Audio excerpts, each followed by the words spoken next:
أعوذ بالله من الشيطان الرجيم بسم الله الرحمن الرحيم. Louange à Dieu, le Seigneur du monde, et que la paix et la bénédiction soient sur le messager de Dieu Muhammad, ainsi que sur sa noble famille et ses compagnons élus. Chers frères, chères sœurs, très chers enfants, Assalamu alaikum wa rahmatullahi wa barakatuh. Aujourd'hui, c'est l'anniversaire l'anniversaire de Fatima, la dame des dames du monde, la maîtresse des dames du monde. Comme le saint prophète l'a bien précisé. Sayyidatu Nisa al-Alamin. Fatima est la maîtresse des dames du monde. Alors, l'anniversaire de Fatima Zahra, paix sur elle. On doit toujours prier sur Fatima en disant Allahumma salli ala Fatimata wa abiha wa ba'liha wa baniha wa sirr al-mustawda' fiha adad ma ahata bihi ilmak. Oh mon Dieu, prie sur Fatima. Prie sur la père de Fatima. Oh mon Dieu, prie sur le mari de Fatima. Et prie sur les enfants de Fatima. Alors, d'une manière عدد ما أحاط به علمك, c'est-à-dire selon ta connaissance, selon ta savoir, c'est-à-dire la quantité de la prière doit être au niveau de ta connaissance, c'est-à-dire ça doit être illimité, c'est-à-dire on demande à Allah de prier sur Fatima, son père, son mari, ses enfants, d'une prière illimitée.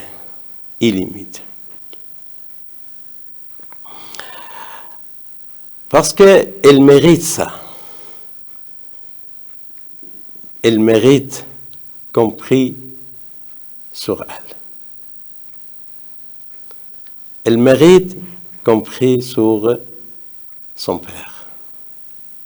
Elle mérite qu'on prie sur son mari et ses enfants. Vous savez, nous avons dans l'histoire, surtout dans le Bihar al-Anwar, c'est un recueil de hadiths. Là, on dit que il y avait 5 personnes qui ont pleuré beaucoup.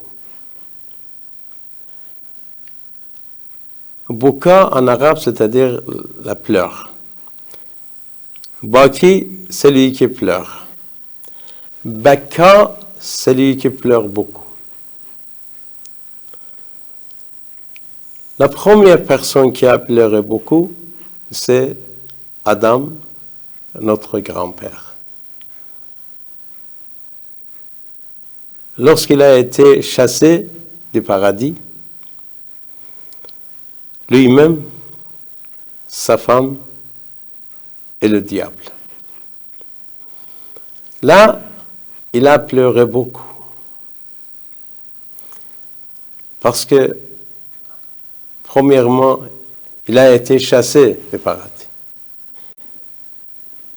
Il était venu à ce bas monde. Là-bas, il n'y avait pas de responsabilité. Ici, il y avait beaucoup de responsabilités. Là-bas, personne ne le touchait pas. Mais ici, c'est le diable qui était avec lui. En plus, le problème, c'est que le diable pouvait le voir, mais Adam ne pouvait pas le voir. C'est ça le problème. Alors il se plaint, on dit, mon Dieu. Il pleure en disant, mon Dieu, comment je peux faire avec cette grande responsabilité, avec cette énorme responsabilité? Tu m'as chassé du paradis. Avec le diable est là. Il va toujours nous tromper. Il va tromper. Il va séduire mes enfants, mes petits-enfants. Il va utiliser tous les moyens pour égarer mes descendants. C'est pour cela qu'il pleurait beaucoup. Il disait, mon Dieu, je vois un jour, le diable va séduire mes enfants par les idoles. Il y aura un jour où il va séduire, il va tromper mes enfants par l'argent, par les pièces, par l'or et l'argent. Il y aura un jour où il va tromper mes enfants par les positions sociales.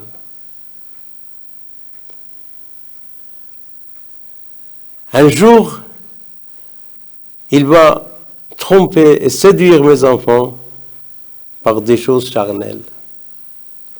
Mon Dieu, qu'est-ce que je peux faire?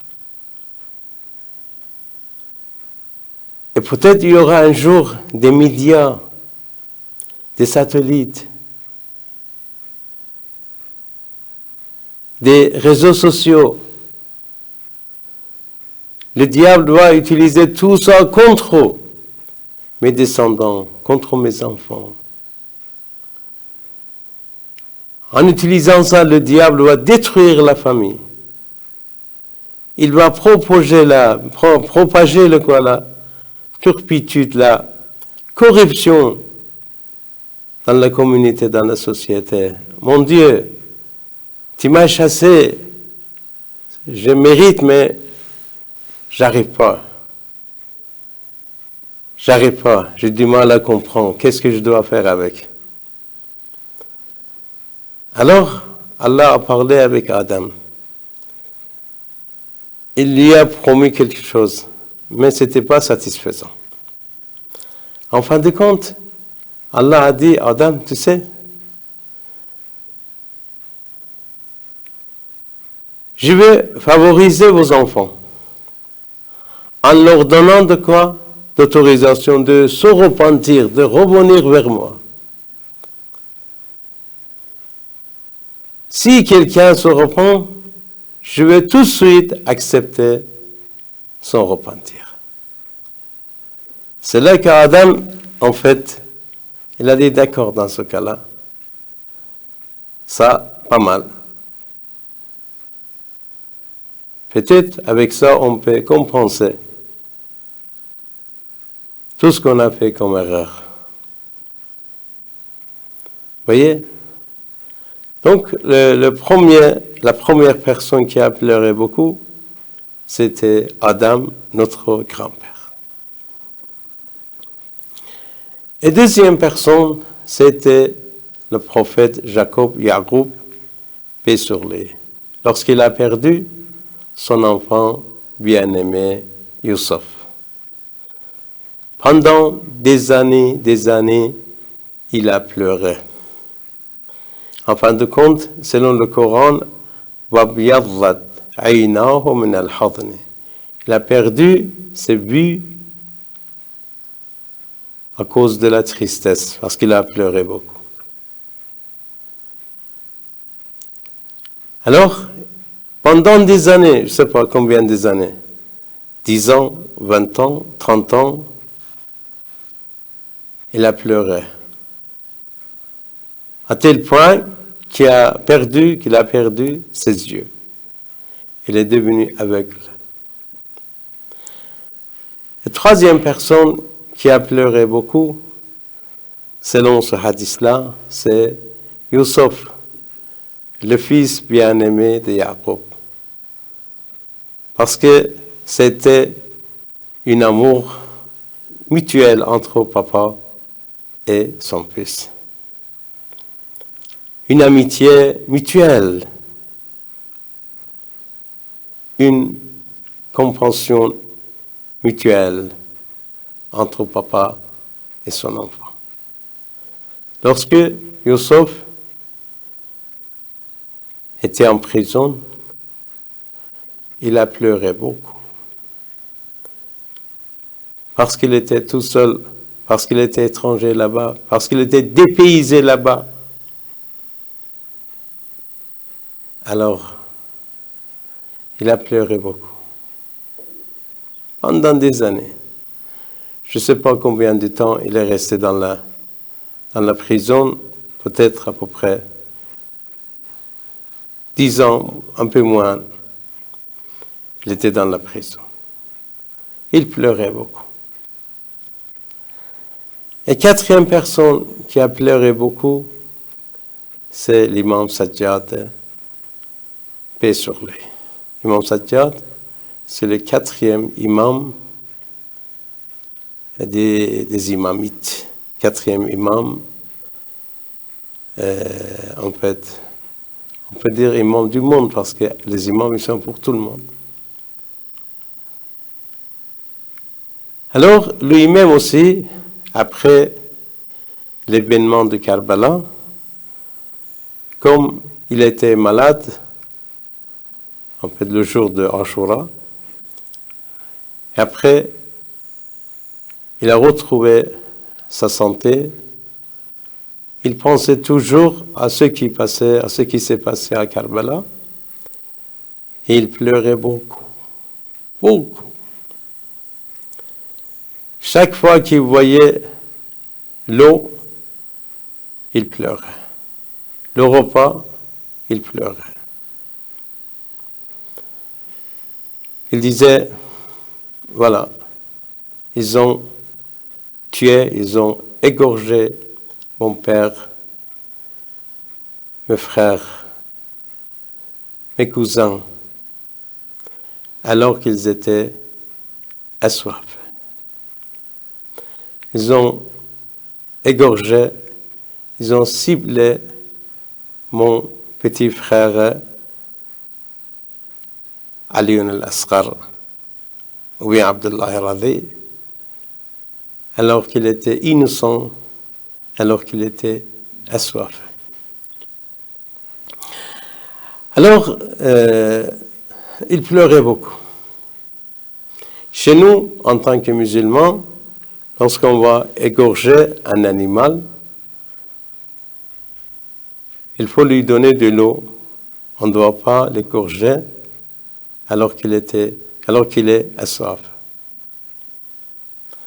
Alors, un jour, l'imam Sajjad alayhi salam passait au marché. Tout d'un coup, il a entendu un boucher qui disait à son gars, à son employé, « Est-ce que tu as égorgé le mouton ?» Il a dit « Oui. » « Est-ce que tu lui as donné de l'eau ?» Il a dit « Oui, mon maître. » C'est là que l'imam Sajjad, paix sur lui, se mit à pleurer. On lui demande « Pourquoi tu pleures si beaucoup ?» Il a dit « Regarde, vous avez vu, vous avez entendu? Un mouton, avant égorger un mouton, on lui propose de l'eau. Mais ils ont égorgé mon papa, oui, égorgé. Ils ont tué mon papa, mes frères, et mes cousins, et mes parents, alors qu'ils étaient a soif. Il y a un serviteur avec lui, il conteste en disant, ô fils de prophète, pourquoi tu pleures beaucoup, si beaucoup, c'est beaucoup, ça fait longtemps, 30 ans tu pleures. Il a dit, est-ce que tu connais un petit peu le Coran? Il a dit oui. Est-ce que tu lis le Coran? Oui. Est-ce que tu as lu l'histoire de Yaqub? Il a dit oui. Il a dit, qu'est-ce qu'il a fait? Il a dit, il a pleuré jusqu'à ce qu'il a perdu ses yeux. Imam alayhi salam a dit, Yaqub avait perdu un seul enfant. Quand même, il a pleuré pendant combien d'années? Jusqu'à ce qu'il a perdu ses yeux. Et moi, j'ai perdu tout ce que j'avais. Mon père, mes frères, mes oncles, mes cousins, mes parents. Comment tu me dis de ne pas pleurer? Alors, Imam Sajjad aussi, c'était quelqu'un qui a pleuré beaucoup. Et cinquième personne, c'était Fatima al-Zahra, salam alayha, paix sur elle. Il a pleuré beaucoup après le départ de son père, après la disparition, le décès de son père. Alors, pendant des mois, il a pleuré beaucoup. Jour et nuit, il pleurait.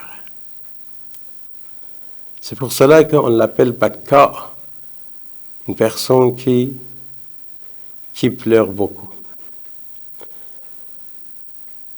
Mais il y avait une différence avec Youssef et Fatima al-Zahra. Lorsque Youssef pleurait dans la prison, alors les camarades ont dit, Youssef, tu pleures beaucoup. Pour nous, c'est beaucoup. On n'arrive pas à supporter. Ça nous gêne. S'il te plaît, soit tu vas pleurer la nuit ou bien le jour. Alors, Youssef a accepté. Il a dit d'accord. À propos de Fatima al-Zahra, c'était la même chose. Comme elle a pleuré beaucoup, les gens médinois, ils ont dit, Ya Ali, on n'arrive pas à supporter la pleure de Zahra, salamullah. Elle pleure jour et nuit. Tu vas lui dire de quoi? De pleurer, soit dans la journée, soit dans la nuit.